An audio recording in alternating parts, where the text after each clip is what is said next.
30వ రోజు మొదటి దినవృత్తాంతములు 10వ అధ్యాయం నుండి 23 అధ్యాయాల వరకు చదవండి. ఒక్కొక్క ప్రార్థన 21 సారి చేయండి. ప్రతి అంధకార క్రియలను నజరేయుడైన యేసు నామమున బంధించి తరిమి వేస్తున్నాము. ఆమేన్. నా ప్రాంతంలో దేవుని యొక్క శక్తికి వ్యతిరేకంగా పనిచేస్తున్న ప్రజలను ఆశ్చర్యపరుస్తున్న ప్రతి శక్తిని నజరేయుడైన యేసు నామమున అణిచివేస్తున్నాను.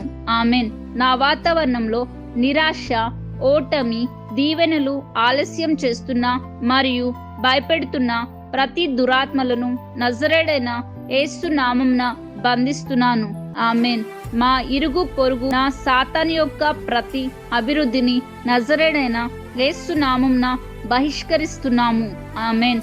నా వాతావరణంలో ప్రతి మరణ ఆత్మ, దోపిడీ ఆత్మ కలిసి పనిచేస్తున్న ప్రతి ఆత్మలను నజరేయుడైన యేసు నామమున నిర్మూలం చేస్తున్నాను. ఆమేన్. నా వాతావరణంలో ప్రతి అపవాదికి ఉన్న ప్రతి ఒప్పందాన్ని, నిబంధనలను నజరేయుడైన యేసు నామమున నిర్మూలం చేస్తున్నాము. ఆమేన్. ప్రభువా, నా జీవితంలో నన్ను ఆక్రమించుకున్న ప్రతి మొండి ఆత్మలను, లాభం లేని శోధనలను నజరేయుడైన యేసు నామమున తీసివేయండి.